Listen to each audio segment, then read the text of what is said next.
Hello guys, welcome back to RK explore Telugu channel. ఈ Unicorn వెహికల్కి carburettor అనేసి పోయింది అనేసి కస్టమర్ అయితే చెప్పాడు. ఈ కార్బొరేటర్ పోయింది అనేసి మనం ఏ విధంగా తెలుసుకోవాలంటే, కార్బొరేటర్ ఏమన్నా పోయింటే మన వెహికల్స్కి మనము స్టార్ట్ చేసిన వెంటనే ఈ రేజింగ్ ఎక్కిపోతే ఆగిపోతూ ఉంటుంది.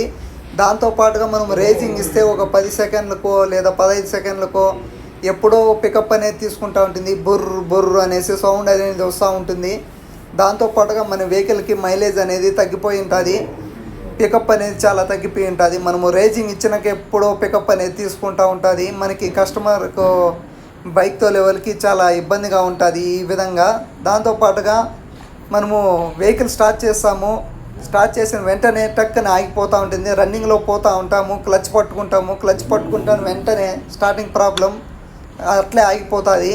మనం రేసింగ్ ఎక్కిపోతే అదెందుకు అది ఆగిపోతూ ఉంటుంది. ఇలాంటి ప్రాబ్లం ఫేస్ చేస్తుంటారు. కార్బొరేటర్ ఏమైనా చెడిపోయి ఉంటే, ఈ carburettor unicorn BS4 vehicle customer చెప్పిన ప్రాబ్లం ఏమిటంటే రన్నింగ్లో ఆగిపోతూ ఉంది. దాంతోపాటుగా మనము రేసింగ్ ఇస్తాను వెంటనే టక్కని అనేది పికప్ అనేది తీసుకోకుండా అయిపోతూ ఉంది.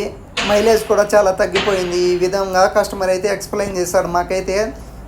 మేము ఈ వెహికల్కి కస్టమర్ చెప్పిన వెంటనే ఓపెన్ చేసి చూస్తే ఏమిటి, కార్బొరేటర్లో డయాఫామ్ రబ్బరు జెట్స్ అంతా బ్లాక్ అయిపోయినాయి. ఇవన్నీ బ్లాక్ అయిపోవడం వల్ల ఈ విధంగా కస్టమర్కి ప్రాబ్లం అయితే ఇష్యూ అనేది చేస్తుంది. కస్టమర్ ఈ విధంగా చెప్పిన వెంటనే మేము ప్రాబ్లం అనేది సాల్వ్ చేశాము. కస్టమర్ అయితే ఫుల్ సాటిస్ఫై.